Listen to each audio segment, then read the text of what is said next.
Hello दोस्तों, स्वागत है आपका सीटीएट सीडीपी की इस विशेष क्लास में। मैंने स्वयं सीटेट पेपर 1 और पेपर 2 दोनों क्वालिफाई की हूँ और वर्तमान में बीपीएससी के माध्यम से कक्षा 9 और 10th की शिक्षिका के रूप में कार्य कर रही हूँ। अपने अनुभव के आधार पर मैं आपको यह विश्वास दिलाती हूँ कि सीडीपी ऐसा विषय है जिसे सही तरीके से समझ लिया जाए तो सीटीएट में 100% स्कोरिंग बनाया जा सकता है। इस क्लास में हम सीडीपी को आसान भाषा, रियल क्लासरूम उदाहरण और सीटीएट में बार बार पूछे जाने वाले कॉन्सेप्ट्स के साथ पढ़ेंगे। तो ध्यान से जुड़िए, क्योंकि यह क्लास सिर्फ थ्योरी नहीं बल्कि एक सफल शिक्षक बनने का अनुभव देने वाली है। चलिए शुरू करते हैं आज का पहला सवाल। जीन पियाजे के अनुसार बच्चा कौन से चरण में प्राथमिक शिक्षा के लिए तैयार होता है? A. Sensory motor, B. Pre operational, C. Concrete operational, D. Formal operational. Right answer C. Concrete operational. व्याख्या: कॉन्क्रीट ऑपरेशनल स्टेज 7 से 11 वर्ष में बच्चे तार्किक सोच विकसित करते हैं और प्राथमिक शिक्षा के लिए उपयुक्त होते हैं। क्वेश्चन 2, मोंटेसरी मेथड में मुख्य जोर किस पर है? ऑप्शन ए, कक्षा में कठोर अनुशासन, बी, बच्चे के अनुभव और आत्मनिर्णय पर, सी, रटकर पढ़ाई, डी, केवल शिक्षक का निर्देश। राइट आंसर हो जाएगा ऑप्शन बी, बच्चे के अनुभव और आत्मनिर्णय पर। मोंटेसरी में चाइल्ड सेंटर्ड अप्रोच होते हैं। बच्चे स्वयं सीखते हैं और अनुभवों से ज्ञान लेते हैं। तीसरा प्रश्न, लेव वाइगोत्स्की का zone of proximal development Z किसे दर्शाता है? ऑप्शन ए, बच्चा अकेले जो कर सकता है, ऑप्शन बी, बच्चा किसी की मदद से कर सकता है, ऑप्शन सी, बच्चा जो नहीं कर सकता है, या ऑप्शन डी, बच्चा जो शिक्षक के बिना कर सकता है। राइट आंसर ऑप्शन बी, बच्चा किसी की मदद से कर सकता है। व्याख्या: जेड वो क्षेत्र है जहां बच्चा किसी मदद से सीख सकता है। यह स्कैफ फोल्डिंग के आधार को दर्शाता है। प्रश्न 4, बच्चे की सीखने की शैली लर्निंग स्टाइल में कौन सा शामिल है? Option A, visual, option B, auditory, option C, kinesthetic, option D, उपयुक्त सभी। राइट आंसर होगा ऑप्शन डी, उपयुक्त सभी। व्याख्या: बच्चे अलग अलग तरीके से सीखते हैं, देखकर, सुनकर या हाथ से करना, इसलिए सभी शामिल हैं। प्रश्न 5, बाल विकास में क्रिटिकल पीरियड का अर्थ क्या है? ऑप्शन ए, बच्चे की किसी क्षमता का विकास कठिन समय, किसी विशेष समय में सीखना आसान, ऑप्शन सी, उम्र बढ़ने पर सीखना आसान, ऑप्शन डी, उम्र का कोई महत्व नहीं। राइट आंसर ऑप्शन बी, किसी विशेष समय में सीखना आसान। व्याख्या: क्रिटिकल पीरियड वो समय है जब सीखना सबसे प्रभावी और आसान होता है। प्रश्न 6, ब्लूम के टैक्सोनॉमी में एनालिसिस का स्तर किसके अंतर्गत आता है? Option A, knowledge, option B, comprehension, option C, application, option D, higher order thinking. Right answer option D, higher order thinking. व्याख्या: एनालिसिस, एवेल्युएशन और क्रिएशन उच्च स्तरीय सोच, हायर ऑर्डर थिंकिंग के उदाहरण हैं। प्रश्न 7, निम्न में से कौन सा सामाजिक कौशल है? ऑप्शन ए, खुद से खेलना, ऑप्शन बी, साझा करना, ऑप्शन सी, अकेले खाना, ऑप्शन डी, टीवी देखना। राइट आंसर ऑप्शन बी, साझा करना। व्याख्या: साझा करना, सहयोग करना और दूसरों के साथ व्यवहार करना सामाजिक कौशल है। प्रश्न 8, स्पेशल चाइल्ड के लिए सबसे उपयुक्त शिक्षण दृष्टिकोण कौन सा है? Option A, lecture based, option B, child centred और एक्टिविटी बेस्ड, ऑप्शन सी, केवल नोट्स पढ़ाना, या ऑप्शन डी, बिना सहायता। Right answer option B, child centred और एक्टिविटी बेस्ड। व्याख्या: बच्चों की विशेष ज़रूरतों के अनुसार एक्टिविटी बेस्ड और लर्नर सेंटर्ड अप्रोच सबसे उपयुक्त है। प्रश्न 9, कोहलबर्ग के मोरल डेवलपमेंट में प्री कन्वेंशनल स्टेज किस उम्र में होता है? ऑप्शन ए, 2 से 5 वर्ष की उम्र में, ऑप्शन बी, 5 से 10 वर्ष की उम्र में, ऑप्शन सी, 10 से 15 वर्ष की उम्र में, या ऑप्शन डी, 15 से 18 वर्ष की उम्र में। राइट आंसर ऑप्शन सी, 10 से 15 वर्ष की उम्र में। व्याख्या: प्री कन्वेंशनल स्टेज में बच्चे पुरस्कार और दंड के आधार पर सही और गलत समझते हैं। प्रश्न 10, बाल मनोविज्ञान में रेनफोर्समेंट का अर्थ क्या है? ऑप्शन ए, बच्चे को डांटना, ऑप्शन बी, किसी व्यवहार को बढ़ावा देना, ऑप्शन सी, किताब पढ़वाना, या ऑप्शन डी, बच्चा ध्यान नहीं देता। राइट आंसर ऑप्शन बी, किसी व्यवहार को बढ़ावा देना। व्याख्या: रेनफोर्समेंट किसी व्यवहार को दोहराने के लिए प्रोत्साहित करता है, जैसे पॉजिटिव या नेगेटिव रेनफोर्समेंट। प्रश्न 11, जीन पियाजे के अनुसार ईगोसेंट्रिक थिंकिंग किस चरण में होता है? Option A sensory motor, option B pre operational, option C concrete operational, option D formal operational. Right answer option B pre operational. व्याख्या, प्री ऑपरेशनल स्टेज 2 से 7 वर्ष में बच्चा केवल अपनी दृष्टि से सोचता है, दूसरों का नजरिया नहीं समझ पाता। अगला प्रश्न 12, बच्चों की भाषा विकास को बढ़ावा देने के लिए शिक्षक क्या कर सकता है? ऑप्शन ए बच्चे को केवल सुनाना, ऑप्शन बी बातचीत और कहानी सुनाना, ऑप्शन सी रटवाना या ऑप्शन डी सिर्फ ग्रंथ पढ़वाना। राइट आंसर ऑप्शन बी बातचीत और कहानी सुनाना। व्याख्या, स्टोरी टेलिंग और बातचीत से बच्चे का शब्द भंडार और कॉम्प्रीहेंशन बढ़ता है। क्वेश्चन 13, कंस्ट्रक्टिविस्ट अप्रोच में सीखना कैसे होता है? Option A teacher centred, option B student centred, option C only rote memorization, option D exam focused.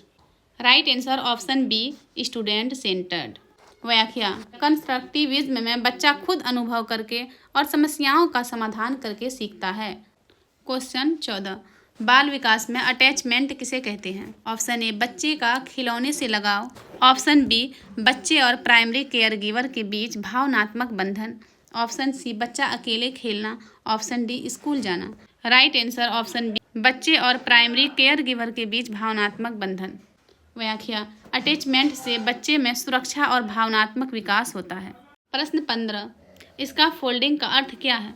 Option A बच्चे को छोड़ देना, ऑप्शन बी बच्चे को सिर्फ निर्देश देना, ऑप्शन सी बच्चे की क्षमता के अनुसार मदद देना या ऑप्शन डी बच्चे को परीक्षा देना। राइट आंसर ऑप्शन सी बच्चे की क्षमता के अनुसार मदद देना। व्याख्या, इसका फोल्डिंग में शिक्षक बच्चे की वर्तमान क्षमता के अनुसार सहायता देता है ताकि बच्चा अगले स्तर तक सीख सके। प्रश्न 16, बाल विकास में खेल का क्या महत्व है? ऑप्शन ए केवल मनोरंजन के लिए, ऑप्शन बी शारीरिक सामाजिक और मानसिक विकास के लिए, ऑप्शन सी केवल प्रतियोगिता के लिए, ऑप्शन डी पढ़ाई में बाधा डालने के लिए। राइट आंसर ऑप्शन बी शारीरिक सामाजिक और मानसिक विकास के लिए। व्याख्या, खेल बच्चों में शारीरिक स्वास्थ्य, टीम वर्क और समस्या समाधान क्षमता बढ़ाता है। प्रश्न 17, लैंग्वेज एक्विजिशन के अनुसार बच्चा किस उम्र तक मूल भाषा सीख लेता है? ऑप्शन ए 0 से 2 वर्ष, ऑप्शन बी 2 से 6 वर्ष, ऑप्शन सी 6 से 12 वर्ष या ऑप्शन डी 12 से 15 वर्ष। राइट आंसर ऑप्शन बी 2 से 6 वर्ष। व्याख्या, 2 से 6 वर्ष में बच्चा अपने पर्यावरण से भाषा सीखता है और मूल भाषा का ज्ञान प्राप्त करता है। प्रश्न 18, बच्चों में समस्या समाधान प्रॉब्लम सॉल्विंग क्षमता किससे बढ़ती है? ऑप्शन ए केवल किताब पढ़कर, ऑप्शन बी ऑब्जर्वेशन एक्सपीरियंस और गाइडेंस से, ऑप्शन सी केवल नोट्स रटकर, ऑप्शन डी बिना किसी मदद के। Right answer option B observation experience और गाइडेंस से। व्याख्या, बच्चे अनुभव और निरीक्षण से सीखते हैं, शिक्षक का मार्गदर्शन इसे मजबूत बनाता है। प्रश्न 19, बाल विकास में मोरल एजुकेशन का मुख्य उद्देश्य क्या है? ऑप्शन ए किताबें पढ़ाना, ऑप्शन बी सही और गलत का समझ विकसित करना, ऑप्शन सी परीक्षा पास कराना, ऑप्शन डी केवल नियम याद कराना। राइट आंसर ऑप्शन बी सही और गलत का समझ विकसित करना। व्याख्या, मोरल एजुकेशन से बच्चे में नैतिक मूल्यों और सामाजिक जिम्मेदारी की समझ बढ़ती है। प्रश्न नंबर 20, असेसमेंट में फॉर्मेटिव एवोल्यूशन का उद्देश्य क्या है? ऑप्शन ए बच्चे को अंक देना, ऑप्शन बी सीखने की प्रक्रिया में सुधार करना, ऑप्शन सी केवल अंतिम परीक्षा में उपयोग, ऑप्शन डी बच्चों को डराना। राइट आंसर ऑप्शन बी सीखने की प्रक्रिया में सुधार करना। व्याख्या, फॉर्मेटिव एवोल्यूशन सीखने की प्रगति पर ध्यान देता है और सुधार की संभावना देता है। प्रश्न 21, लर्निंग डिसेबिलिटी का मुख्य लक्षण क्या हो सकता है? ऑप्शन ए बच्चे का पढ़ाई में असमर्थ होना, ऑप्शन बी बच्चे का खेल में असफल होना, ऑप्शन सी बच्चे का खाना नहीं खाना या ऑप्शन डी बच्चे का सोचना। राइट आंसर ऑप्शन ए बच्चे का पढ़ाई में असमर्थ होना। व्याख्या, लर्निंग डिसेबिलिटी में बच्चा सामान्य स्तर पर पढ़ाई में कठिनाई महसूस करता है। प्रश्न 22, बच्चों में क्रिएटिविटी बढ़ाने के लिए सबसे उपयुक्त तरीका क्या है? ऑप्शन ए केवल नोट्स पढ़वाना, option B open ended activities देना, ऑप्शन सी केवल उत्तर रटवाना या option D exam focused teaching. Right answer option B open ended activities देना। व्याख्या। ओपन एंडेड एक्टिविटीज जैसे ड्राइंग, कहानी लिखना, विचार साझा करना रचनात्मक सोच बढ़ाती हैं। प्रश्न 23, बच्चों की गलतियों पर शिक्षक का रुख कैसा होना चाहिए? ऑप्शन ए डांटना, ऑप्शन बी अनदेखा करना, ऑप्शन सी सही मार्गदर्शन देना, ऑप्शन डी प्रतियोगिता कराना। राइट आंसर ऑप्शन सी सही मार्गदर्शन देना। व्याख्या। सही मार्गदर्शन से बच्चे अपनी गलती समझते हैं और सीखते हैं। प्रश्न 24, बाल विद्यालय में बच्चों के लिए इन्वायरमेंट कैसा होना चाहिए? Option A fair based, option B safe nurturing और interactive, option C only lecture based, option D competitive. Right answer option B safe nurturing और इंटरेक्टिव। व्याख्या। सुरक्षित और सहयोगी माहौल में बच्चे स्वतंत्र रूप से सीख सकते हैं। प्रश्न 25, बच्चे में सेल्फ एस्टीम बढ़ाने का सबसे अच्छा तरीका क्या है? ऑप्शन ए बार बार डांटना, ऑप्शन बी सकारात्मक फीडबैक देना, ऑप्शन सी दूसरे से तुलना करना या ऑप्शन डी परीक्षा में दबाव डालना। राइट आंसर ऑप्शन बी सकारात्मक फीडबैक देना। व्याख्या। पॉजिटिव फीडबैक और सराहना से बच्चे का आत्मविश्वास बढ़ता है। प्रश्न 26, जीन पियाजे के अनुसार कंजर्वेशन की क्षमता कब आती है? ऑप्शन ए 2 से 7 वर्ष, ऑप्शन बी 0 से 2 वर्ष, ऑप्शन सी 7 से 11 वर्ष या ऑप्शन डी 12 से 15 वर्ष। राइट आंसर ऑप्शन सी 7 से 11 वर्ष। व्याख्या। कॉन्क्रीट ऑपरेशनल स्टेज में बच्चे मात्रा, संख्या और आकार को समझने लगते हैं। प्रश्न नंबर 27, चाइल्ड सेंटर्ड लर्निंग का मुख्य लाभ क्या है? ऑप्शन ए टीचर को आराम मिलता है, ऑप्शन बी बच्चे अपनी पेस और स्टाइल से सीखते हैं, ऑप्शन सी केवल किताबें पढ़ना या ऑप्शन डी परीक्षा पास होना। राइट आंसर ऑप्शन बी बच्चे अपनी पेस और स्टाइल से सीखते हैं। व्याख्या। बच्चा अपने अनुभव और रुचि से सीखता है जो सीखने को अस्थायी बनाता है। प्रश्न 28, चिल्ड्रेन विथ ADHD को पढ़ाने में सबसे उपयुक्त तरीका क्या है?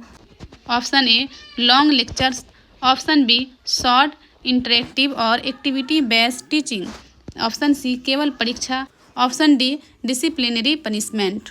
Right answer option B short interactive और एक्टिविटी बेस्ड टीचिंग। व्याख्या। ADHD बच्चों में ध्यान कम होता है, इसलिए छोटे और इंगेजिंग एक्टिविटीज बेहतर रहती हैं। प्रश्न 29, बाल मनोविज्ञान में ईगोसेंट्रिज्म का अर्थ क्या है? ऑप्शन ए बच्चे की सेल्फिश थिंकिंग, ऑप्शन बी केवल अपने दृष्टिकोण से सोचना, ऑप्शन सी सामाजिक व्यवहार या ऑप्शन डी सीखने की क्षमता। राइट आंसर ऑप्शन बी केवल अपने दृष्टिकोण से सोचना। व्याख्या। ईगोसेंट्रिज्म में बच्चा दूसरों के दृष्टिकोण को नहीं समझ पाता है। प्रश्न 30, कंस्ट्रक्टिविज्म क्लासरूम में शिक्षक का मुख्य कार्य क्या है? ऑप्शन ए लेक्चर देना, option B facilitate learning through experience, option C बच्चे को नोट्स पढ़वाना, ऑप्शन डी केवल डिसिप्लिन देना। Right answer option B facilitate learning through experience. व्याख्या। शिक्षक बच्चों को सीखने के लिए मार्गदर्शन करता है, अनुभवों के माध्यम से ज्ञान को समझने में मदद करता है। तो साथियों, आज की CDP क्लास में हमने जो सीखा वो न केवल CTET परीक्षा के लिए महत्वपूर्ण है, बल्कि एक अच्छे शिक्षक के रूप में बच्चों को समझने के लिए भी ज़रूरी है। अपने CTET और BPSC के अनुभव से मैं यही कहना चाहूँगी कि जो शिक्षक बच्चे के मनोविज्ञान को समझ लेता है वही कक्षा में सफल होता है। आप सभी क्लास को जरूर रिवाइज करें, MCQs की नियमित प्रैक्टिस करें और अगली क्लास में हम CDP के एक और बहुत ही महत्वपूर्ण टॉपिक के साथ मिलेंगे। तब तक पढ़ते रहिए, मेहनत करते रहिए, आपका चयन निश्चित है। धन्यवाद।